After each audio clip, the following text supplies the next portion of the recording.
Hello, everyone. Welcome to our Editors Roundtable on the EV market. We're just going to let the room fill up. Give us just a second. We'll be right back with you.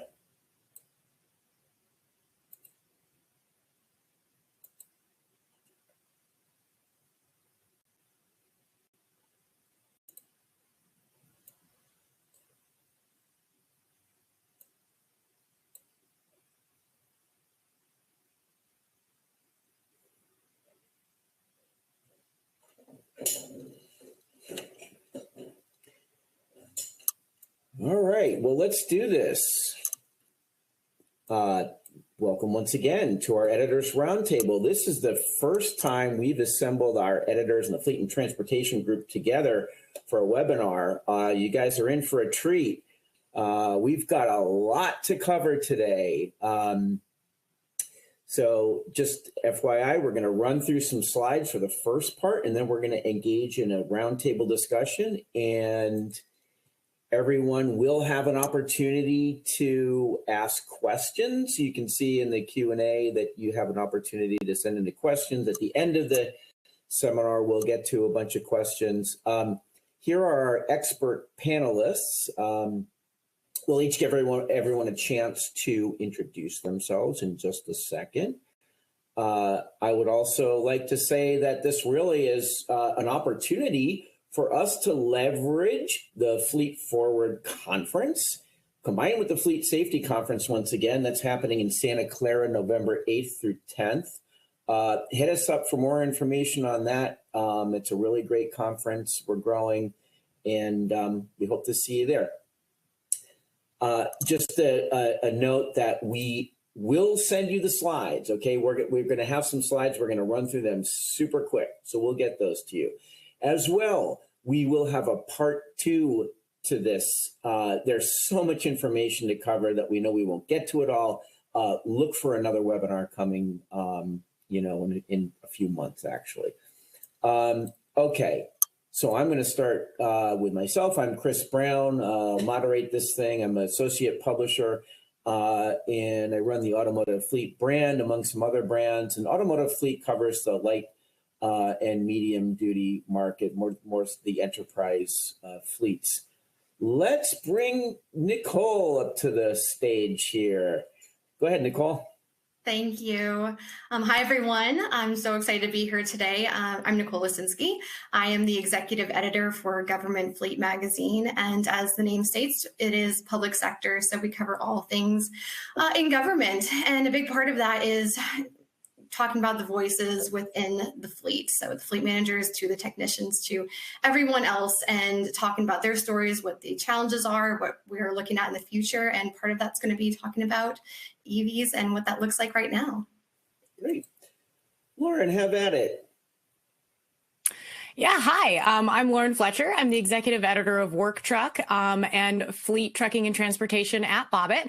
I've been covering the commercial fleet industry for the past about 17 years. Work Truck in particular focuses on the light and medium duty vocational truck and van markets, covering both small and large commercial fleet operations. Great. Deborah. Okay, hello. Deborah Lockridge, editor and associate publisher at Heavy Duty Trucking. As you might guess from the name, we focus primarily on serving the information needs of fleets running Class 7 and 8 heavy duty trucks. We do get down some into some of the medium duty as well, because a lot of fleets are mixed, private fleets, for-hire fleets, smattering of some government fleets and work truck fleets in there as well. So we all kind of work together, but our focus is really on the heavy duty side. All right, Wes, have at it. Hey, everybody, and Chris, thank you for moderating this today. I'm Wes Platt. I'm executive editor for School Bus Fleet, and no tricks there. It is exactly what it sounds like. We cover school transportation from the small Type A school bus up to the Type D transit style buses, and lately there have also been alternative transportation out there, as well as in the last couple of years a lot of interest in EV. So definitely looking forward to the conversation today. Alex, have at it. Hey, Alex Drummond, executive editor for Metro Magazine. We're the oldest public transit magazine. We've been around since 1904. We cover bus and rail, passenger rail. And also we've moved into all things kind of mobility, filling in first mile, last mile as far as passenger connections. And we also cover the motor coach industry. Not far as along as on the road as public transit is, as far as electric vehicles. So we're going to focus mostly on public transit today from my perspective. Okay, great. And before we get into our presentation, I do want to thank Environmental Defense Fund for making this happen. They're our sponsors. Thank you, EDF. I really appreciate that. All right, let's dive right in. Again, we're going to run through some of these slides kind of quickly, right? The first slide is really just kind of a, excuse me, a look at EV market share. This is going to be the light duty market, more of the passenger car market. Basically, it's just telling us all that EVs are real. I mean, from a 2% share way back during the pandemic to like now over 9% in different states, it's well over that. This is really looking at the retail market. But we simply can't ignore EVs at this point. So that growth is in 3.5 years. That is an incredible growth. Now, from my asking around and calculations and kind of back in the napkin, the fleet penetration right now is lower than that. It's around 2 to 3% right now. And certainly when we get into the vocational and then the heavy duty, the over road side, it's really a lot less than 1%. So hopefully that kind of puts it in perspective. I guess the other thing here too is that, when we look out into the future, it's just not going to be a transition. It's pretty obvious for everyone here to EVs. And, by 2030 and then by 2050, we're still going to have a mix of many types, including, in 2050, we're still going to be, 25% diesel and 10% gas. So that kind of really puts it in perspective. This slide right here, again, we'll just send it to you so you can kind of eyeball it, but it's really by state and where EV registrations are taking place. The key takeaway there is that the rollout of EVs in retail and fleet is going to be uneven, right? It's going to be really concentrated on a few states. Those are driven by where the infrastructure is, which is super concentrated right now, where the grants are. And we all know that, the left coast and the right coast states are pretty strong on those grants.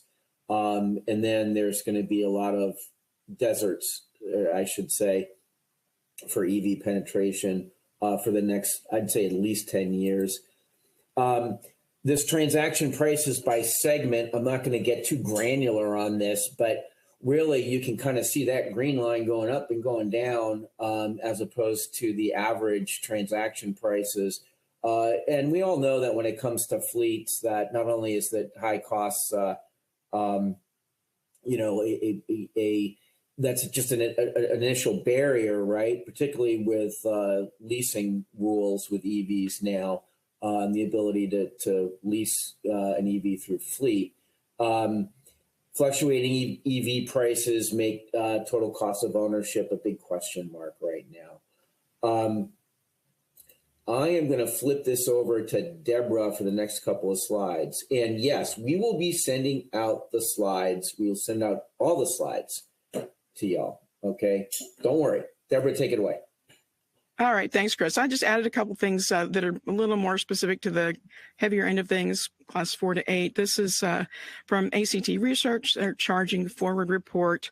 They're predicting adoption rates for zero-emission commercial vehicles to reach 25% by 2030 and 50% by 2040.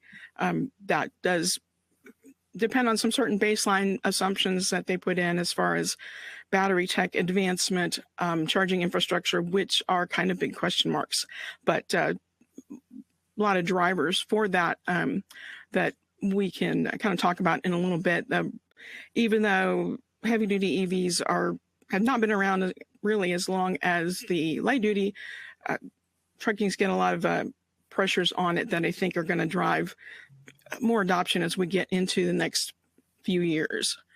Just some information from CalSTART looking at deployments over the past 5 years, and you can see it's very kind of been a slow growth, but again, they're predicting at least certain segments to really start ramping up. Unsurprisingly, cargo vans in the lighter duty side are like 47% of that. And then the other area that's really been catching on is yard tractors, because they just stay in the yard moving around trailers, and so they can charge much easier.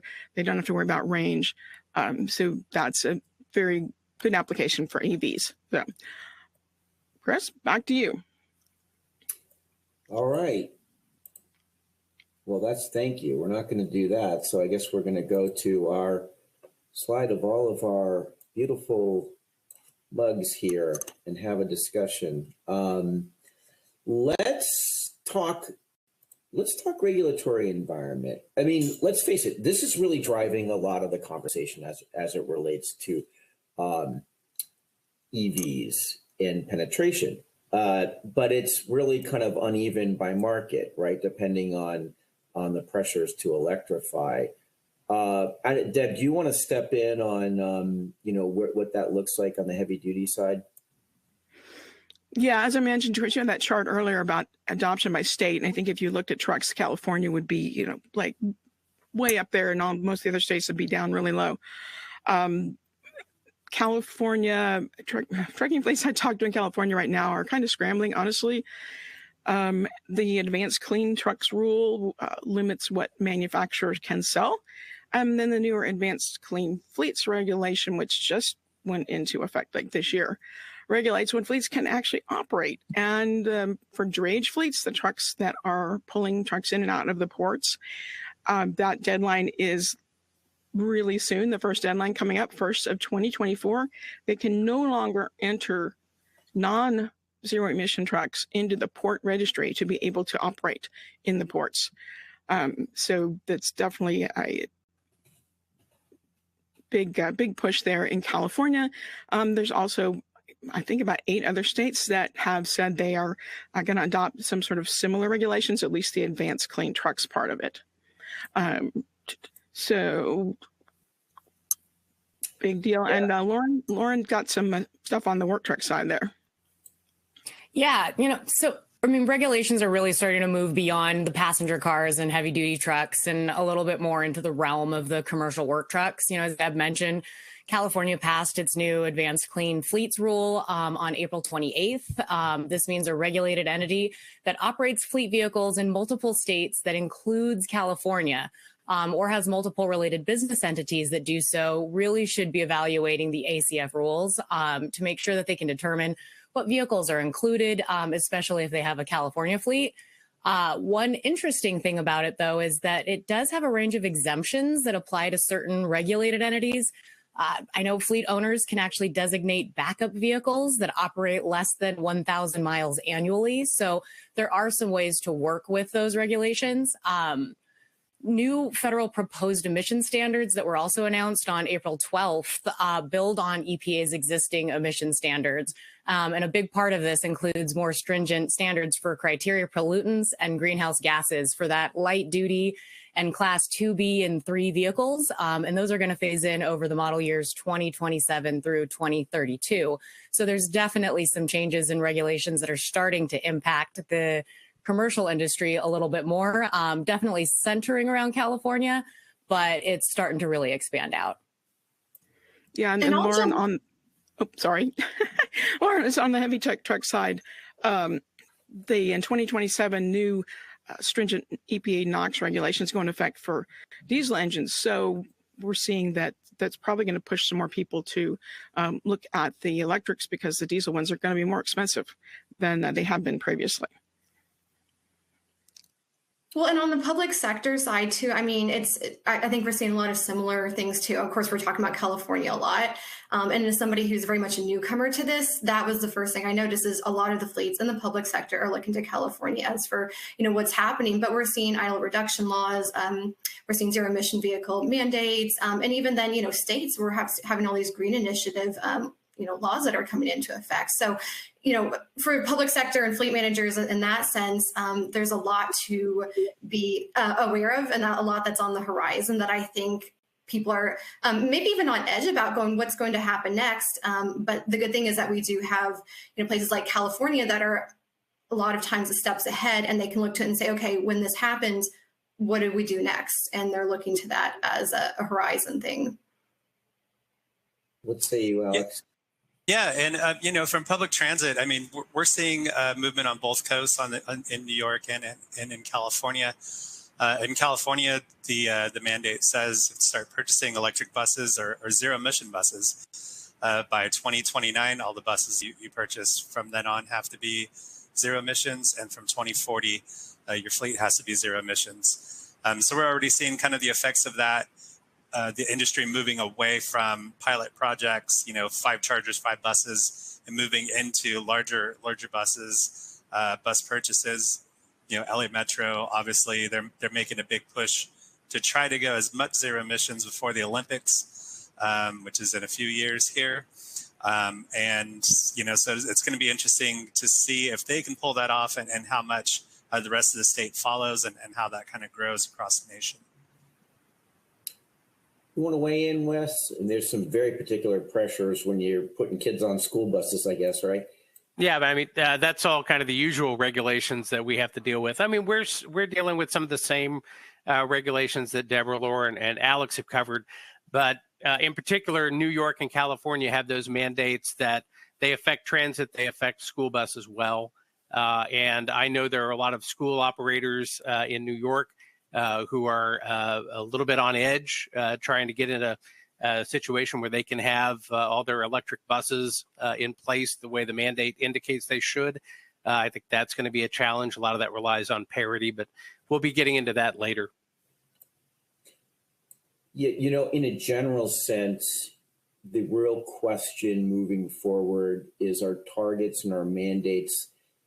Once we get into actually enacting what we're supposed to do compared to what CARB wants us to do, they feel like moonshots a little bit, and you kind of wonder how we're going to have to reevaluate and reassess if we don't get there, what type of penalties we're really going to face if we don't get there.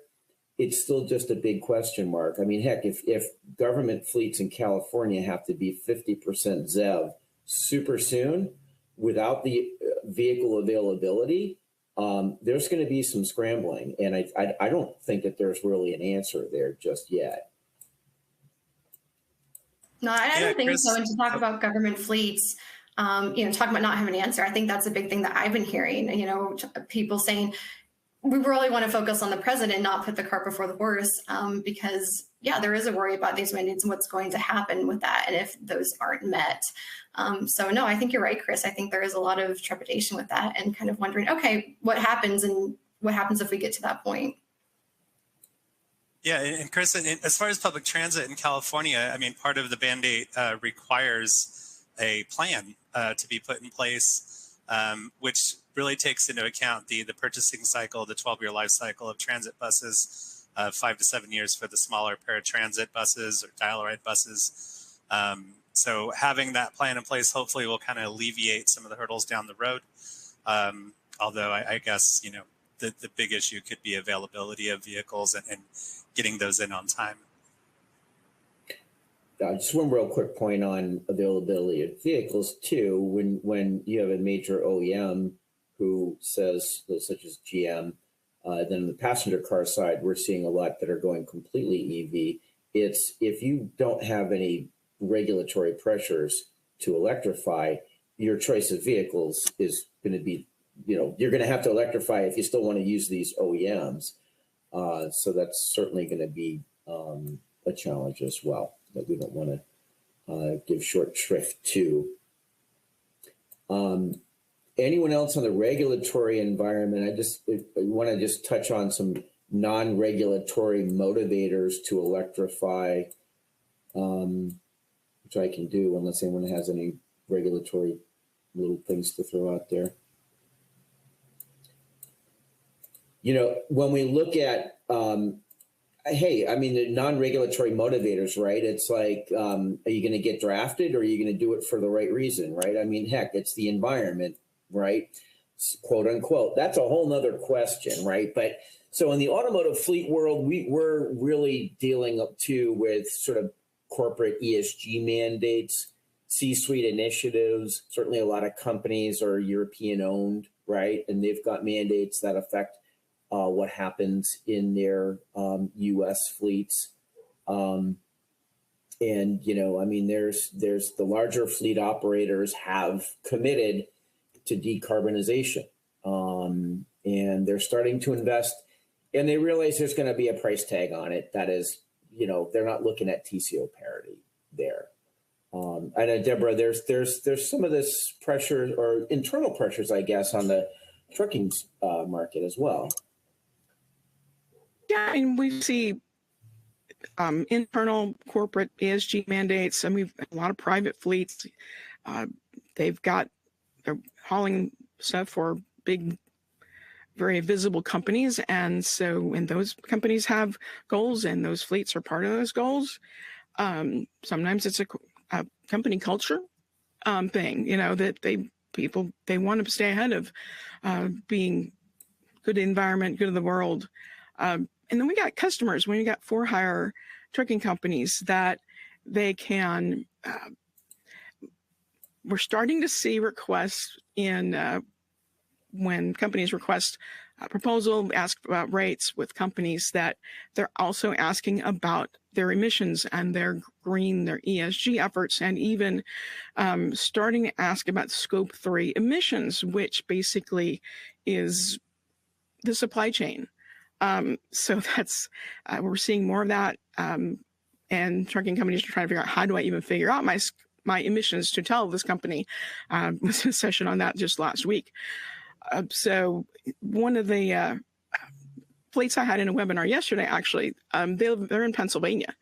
And so they don't have all those California regulations, but that corporate culture thing, they like to be ahead of things. They want to be advanced future. And they've been looking at Class 8 electric and fuel cell for a while now. And because they said, well, at some point a customer is going to come to us after we've been talking to them about electric trucks for a while, and they're going to, oh, you know what? I need that. And sure enough, they've just recently started hauling for the first dedicated customer that wanted to have electric vehicles hauling for them. So it's coming from a couple different places there. Yeah. Lauren, how does that affect the adoption timeline? I mean, it's it's self-imposed, some of this stuff, so that timeline can kind of shrink or grow. But any thoughts on that?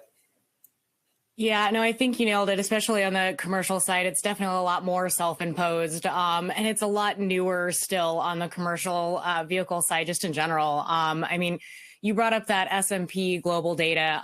They called 2022 the dawn of the electric commercial vehicle.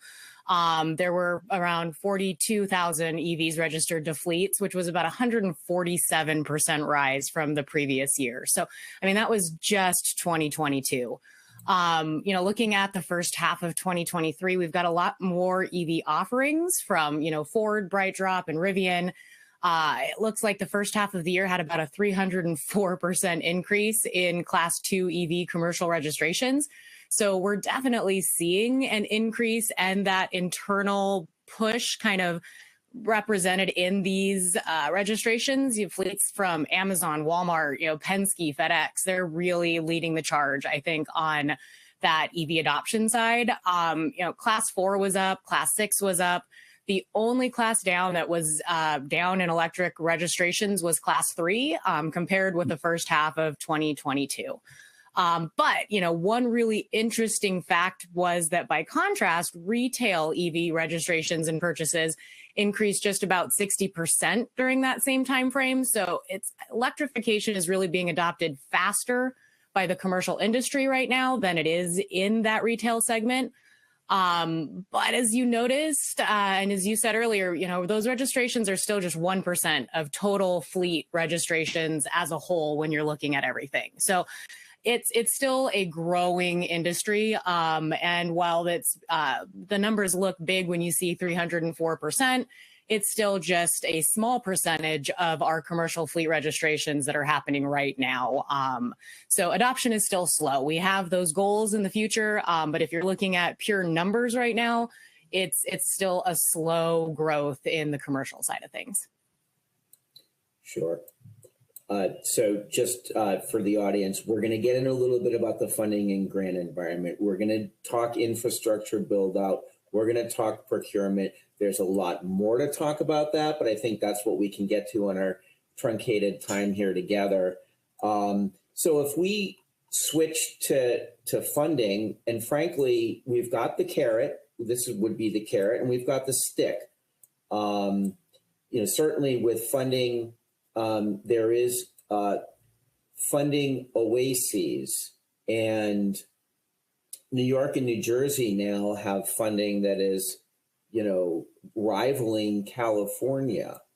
And we can also define funding in many different ways, right? It's obviously federal funding. And the IRA is going to drive a lot of that on the infrastructure side, and then also NEVI for, IRA, on the vehicle side, and then NEVI on the infrastructure side. But then it also gets into utility grants, like make-ready grants for the land, and then local and municipal and state grants for infrastructure build-out as well, and some for vehicles as well. But does anyone want to kind of dive into funding? I mean, I think the big thing for school bus has been that clean school bus program with the EPA for the last couple of years. They've set aside like $5 billion to distribute for the next few years. They've already done the first year. Second year, they've started. They did the grant program that just closed out in August. And any day now, they're going to have the next rebate round. And what I find pretty interesting about that, you've got the federal funding through the Clean School Bus Program. You've got Volkswagen settlement funds. You've got different grants from departments of environmental protection at the state level. But all of that still is a challenge for a school district that is not getting funded as well as we would like it to be. And school buses, when they're electrified, still cost $375,000, $400,000 compared to a diesel bus. I've been talking about this in the last week or so with some OEMs, and they don't really expect parity between the diesel and the electric for another 5 or 10 years, right? So the clean school bus money runs out in 2 or 3 years. Do they continue the program after that? I don't know. Maybe that's an option, depending on what administration is running the EPA at that point. Or are states going to have to take it up? Like you said, New York and California already lead the way.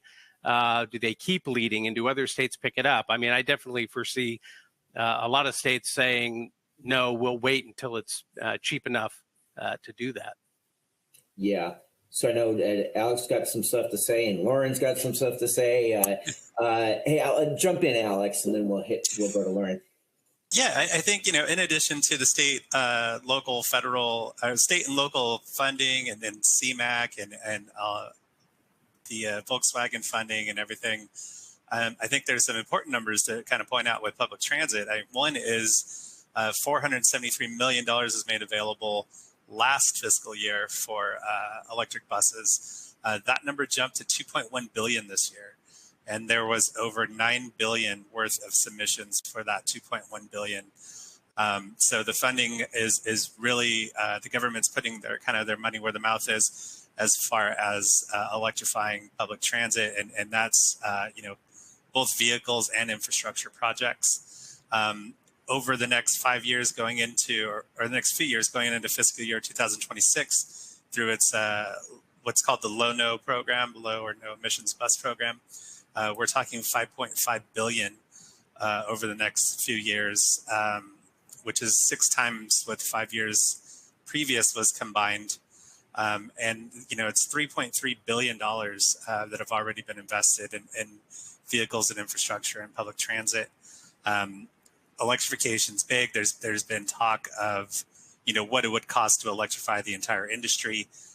There was a report by, I believe it's CTE, that looked at that, what the cost would be, and what would be necessary from the suppliers. So there's definitely steam from the federal to at least support it even past the current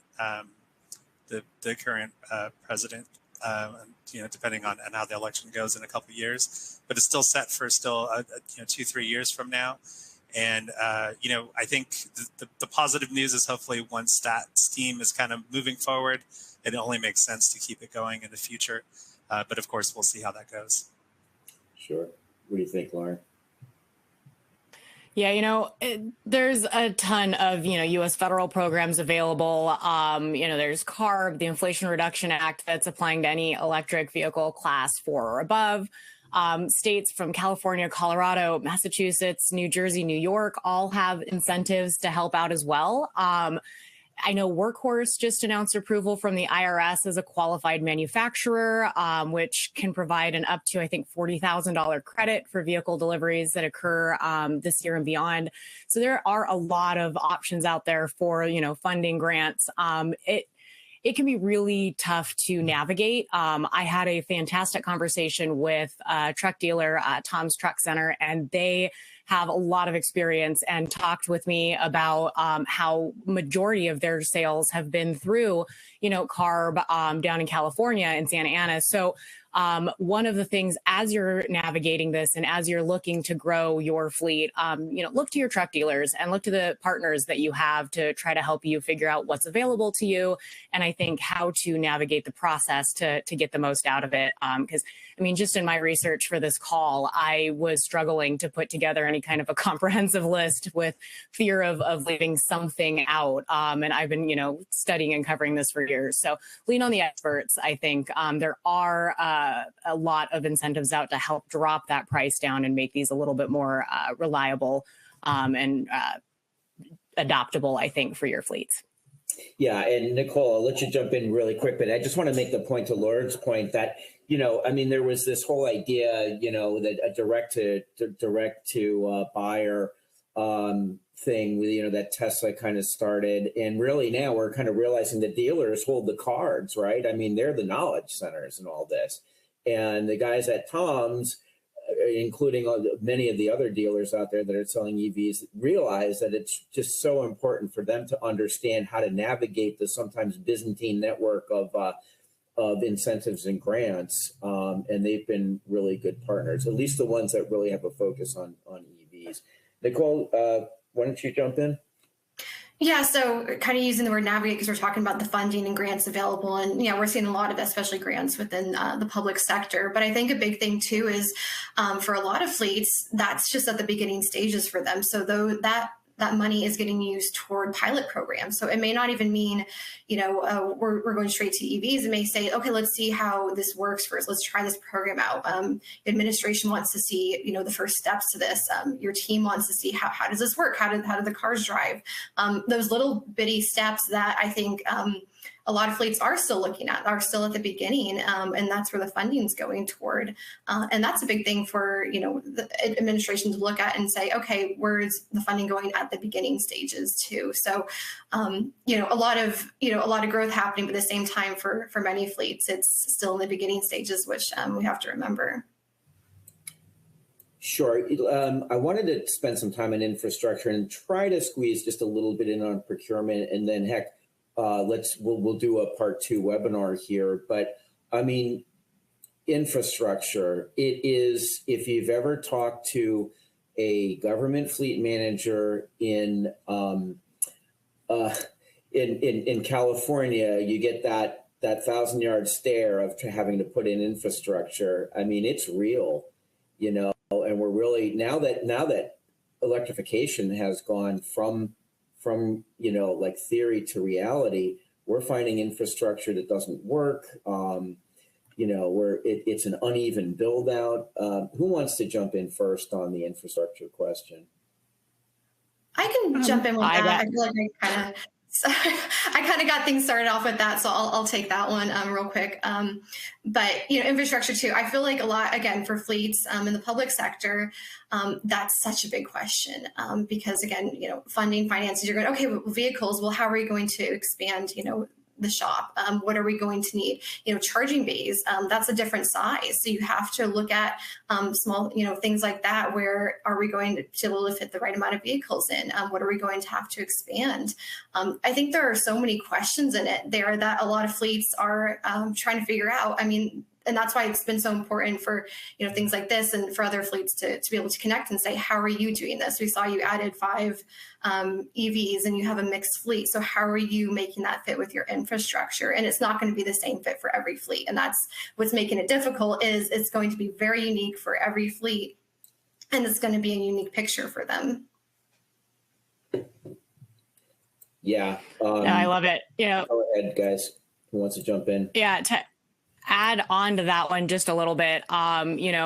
One of the, I think, biggest concerns that we hear is definitely on infrastructure is connected to the utilities. And I think I've seen, a few questions pop up that are connected to if the utilities can support, the growth in this. And I have had the opportunity to speak with several utilities that are actually, commercial vocational fleets as well.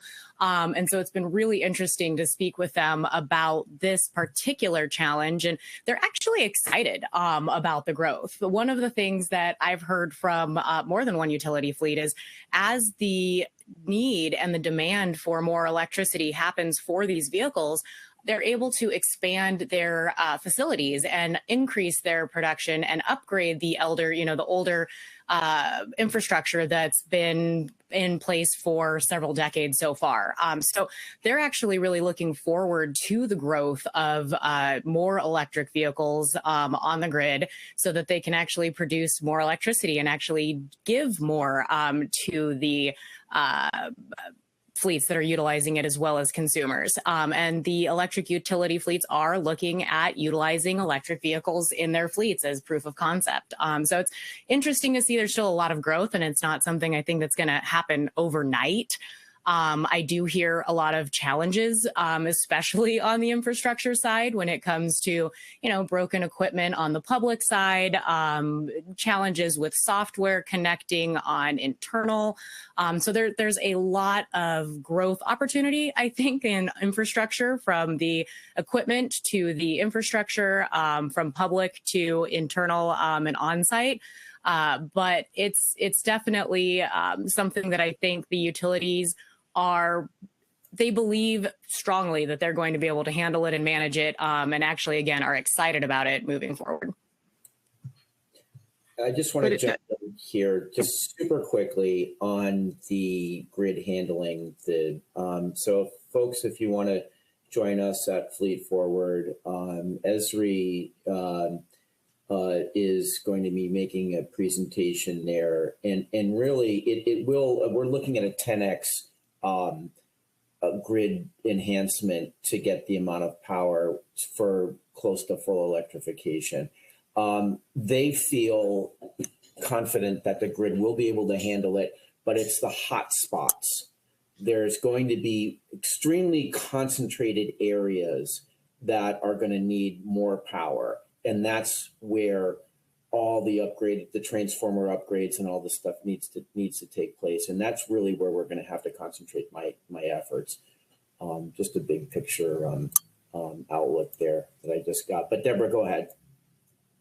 Yeah, of course, all that takes time. That is the number one problem that I'm talking to. They're trying to adopt electric trucks are having. One of our innovators was a drayage fleet, and he's been working for 3 years with the utility to get the charging.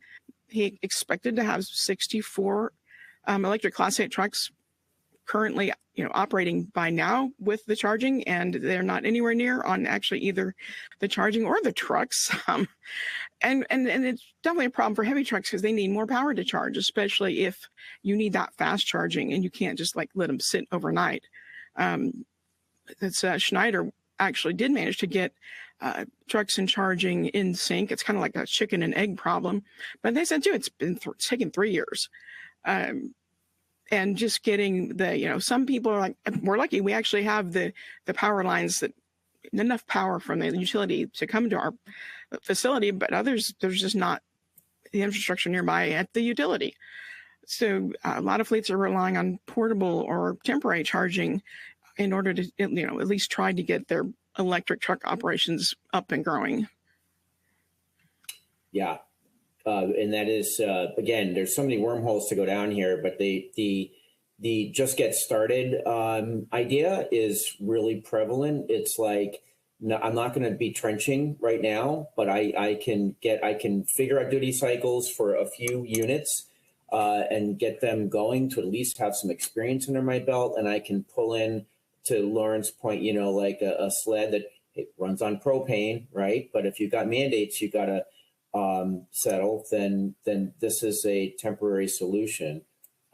There's also different types of chargers, level 3 DCFC chargers, that allow you to store energy. So they act as level 2 chargers, but can dispense level 3, like fast charging. Anyone else? I mean, there's so much to talk about infrastructure, right? I know we've got questions out there, and we've got, oh boy, too many questions for us to frankly answer in our last 17 minutes at this point. Chris, I could jump in on infrastructure if that's okay. There's a lot to talk about from a public transit perspective, and I think a key is for public transit agencies to work with all of their stakeholders, consultants. Sometimes that includes construction companies, utility companies, everything. But the key is to engage everybody early, especially the utility. I had a consultant tell me that a transit agency they were working with sat down with their utility, laid out their plan for electrification, and the utility said, "This is great. We'll need about 7 years for this."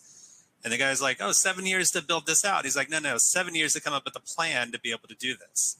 So it could take much longer to get this project, off the ground. So I think, the key that we always stress, and in Metro and the people that we talk to always say, to start early and to plan for what you want to do in the long run.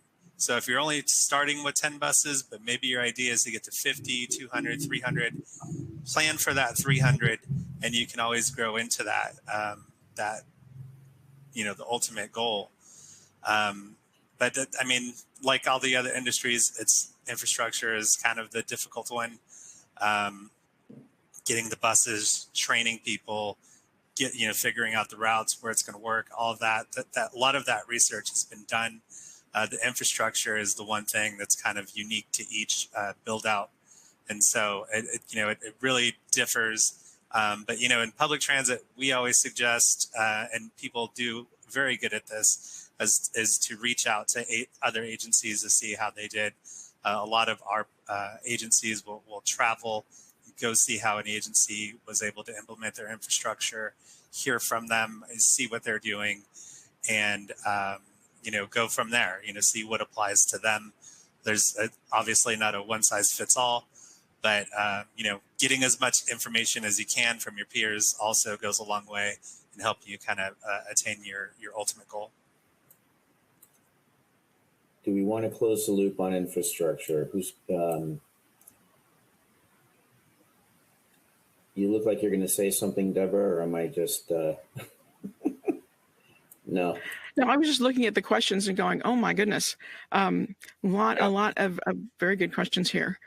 Yeah, we really do have some very good questions. Maybe we should just kind of jump to them. I know we wanted to talk procurement. I did want to mention one thing that came into, one of the questions, or a couple of the questions as it relates to procurement, and that is, we have seen an explosion of independent OEMs that have, electric, sleds up to, electric Class 8 tractors, and this market is going to see an incredible amount of churn. It already is starting. And suffice it to say, there's probably at least 35 of these new OEs, that 2/3 of them will probably be gone, will be gobbled up at a certain point. It's just basically a note to everyone on how this market is, kind of evolving. Buyer beware, I guess you'd say. Anyone else? Should we jump into the questions? We've got 14 minutes left. So let's see what we can get to here. Lauren, you want to jump into one of the questions? Yeah, looking at the questions, I think one of the things we've talked a lot about some of the infrastructure and funding. One of the things we haven't really had a chance to cover quickly was the overall challenges that kind of are still causing an issue with electric vehicle adoption, especially in the commercial fleet. And that is still, we're having issues with range. We still need them to, be able to go a little farther. We're still having struggle with payload, especially once you start loading those vehicles up. So we're definitely seeing some issues still when it relates to the reasons why fleets aren't adopting. And I think one of the things that I saw that was really interesting is we do see these trends and these, trend lines going up for commercial vehicle adoption. But we have seen some surveys that, I think it was Commercial Truck Traders, 79% of respondents said that they would never adopt an electric vehicle into their fleet. And of those remaining responses, 5% of them said they're going to do it right away, and 13 are still on that maybe. Range, battery life, charging time, payload, they're all still definite concerns. And we're not sure if the fleets that are still very dependent on those, ICE counterparts are looking to adopt and to make that transition yet. They're not really on that early adopting side, especially with the cost that's still connected and the vehicle weight itself that's kind of digging into their payload capacity that's so important on the commercial vehicle side. Yeah, and just one thing too, I see something that came in on,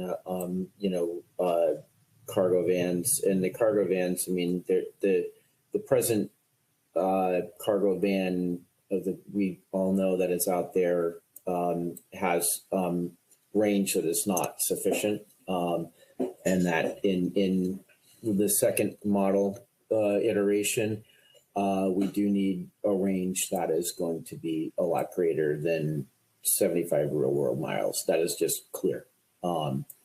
But the ability for cargo vans to satisfy last mile in terms of a route that is a pretty good use case for electrification. But Wes, what about battery life for buses? I see that question in here.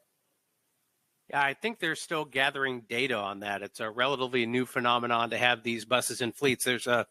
Our national school bus fleet has about 480,000 buses in them, and I think currently, according to the World Resources Institute, there's about 6,000 committed electric and zero emission buses. So a long way to go. That's just a little bit more than 1% of the fleet.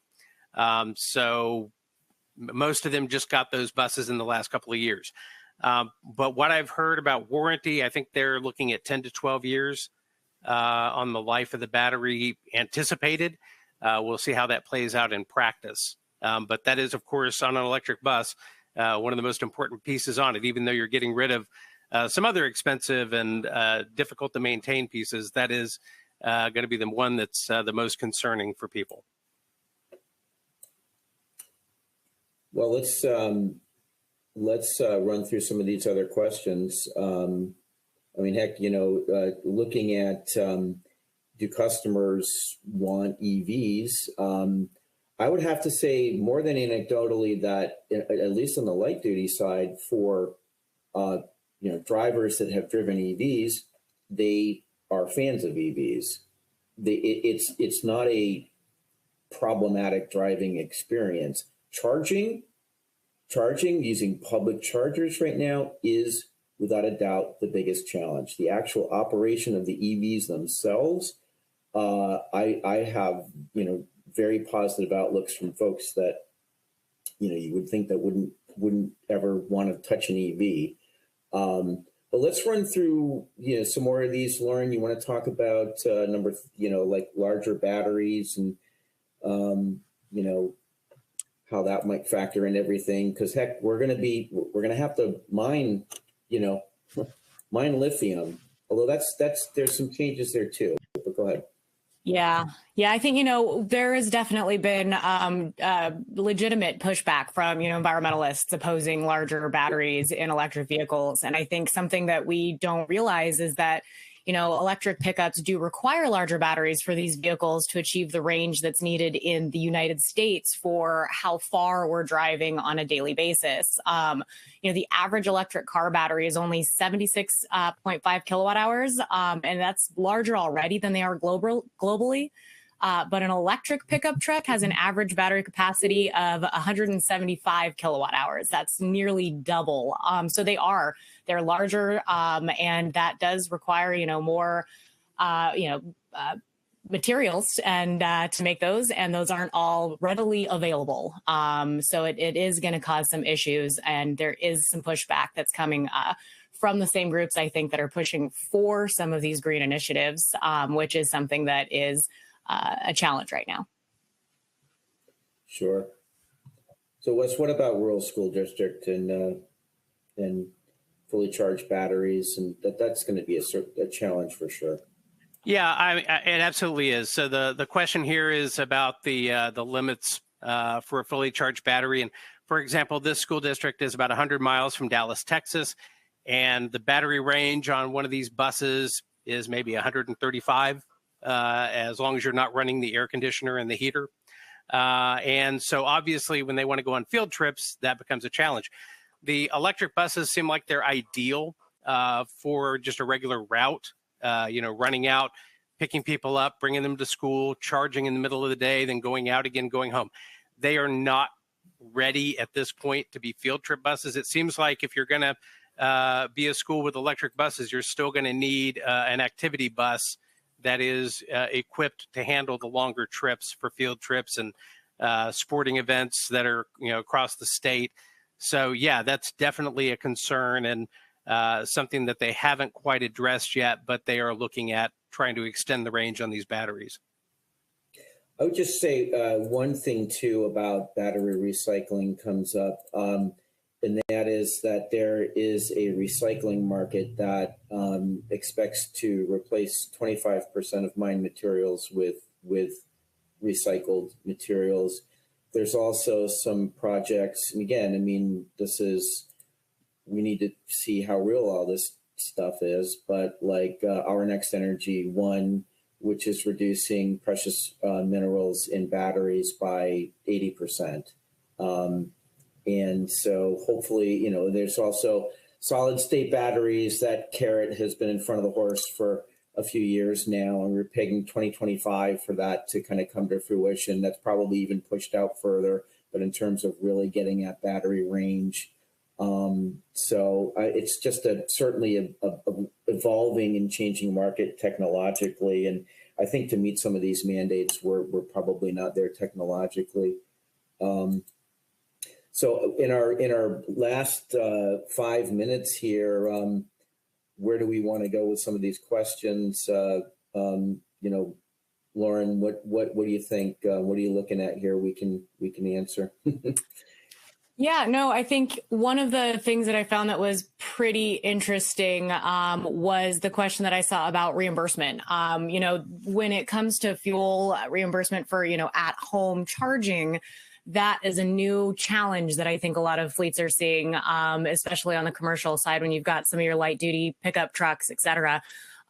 So, potential shameless plug, but we do have some content coming up that we're going to be covering and talking about how to handle, EV reimbursement for at work or at home work truck charging, and really kind of talking about, flat fee allowances, mileage reimbursements, real costs, and the different ways that you can work this, and how to start making some changes to your policy to really adapt these new ways of keeping track of these expenses.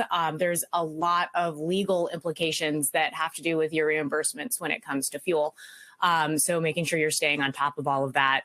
But it is something that's a new challenge that especially commercial fleets need to be taking a look at, and can potentially look at the smaller automotive fleets that have already been adopting commercial cars and electric vehicles already for a few years to see how they've been handling it.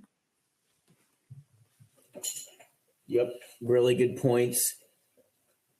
There's, gosh, we've got 44 questions here, folks. I want to also stress that we can shed light on these, but we're not going to be able to answer questions on how the government plans to do X. It's just not our forum here. But creating this forum, I think, is important and good. And we are happy to, like, facilitate and discuss these things. I think really what I like to say about our efforts, I mean, we're the evangelists to a certain extent, but really the realist. We're trying to separate the signal to noise ratio. It's super high right now as it relates to electrification. Hopefully, we really expect our readers to kind of keep our fleets to the flame on perspectives. But we've got, we've got 2.5 minutes left here to answer a question. Anyone want to jump in here? Well, Chris, I think a lot of these questions at this point are unknowable and things that OEs and fleets and utilities, et cetera, are still working on. I will say North American Council of Freight Efficiency is just about to wrap up this their Run on Less electric program that they do, and they've been working with fleets that are already running electric trucks. And they said compared to the last one they did 2 years ago, that the advances in just those 2 years in the trucks, in fleets being able to get more range, has really advanced. So I think this is really changing fast, which makes it exciting for us to cover, but a lot of questions to answer. Yeah. And I think, one of the questions was the incentives worldwide to go electric. And I don't know much about that, but I do know that, I believe the folks over at CalSTART had told me that it's not so much as incentivizing fleets to go electric in public transit around the world, but that the suppliers are transitioning away from diesel and other options and moving primarily into electric because that's where the market's going to go, or that's where it's going to be. And so that the fleets have had to kind of move toward them. I'm not sure if that's going to happen here in the States, but with more federal funding and maybe as it makes sense, that could be a trend we see much further down the road. But I know worldwide, Europe, Asia, that's kind of the way things are going. Yeah, fair enough. Well, we're pretty much at time, folks. Thank you.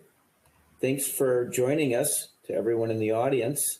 We will have a part 2. We're going to get a little bit more into the operational side, the procurement side, the training side. Really probably even look at different other alt fuels that are out there, because they still do exist, and there's a lot of work being done on hydrogen and stuff like that. So I would just like to thank everyone for attending, and let's give a round of applause virtually to our fleet editors for giving their perspectives today. And hey, we'll see you all soon in a forum just like this. So thanks a lot for joining us, everybody.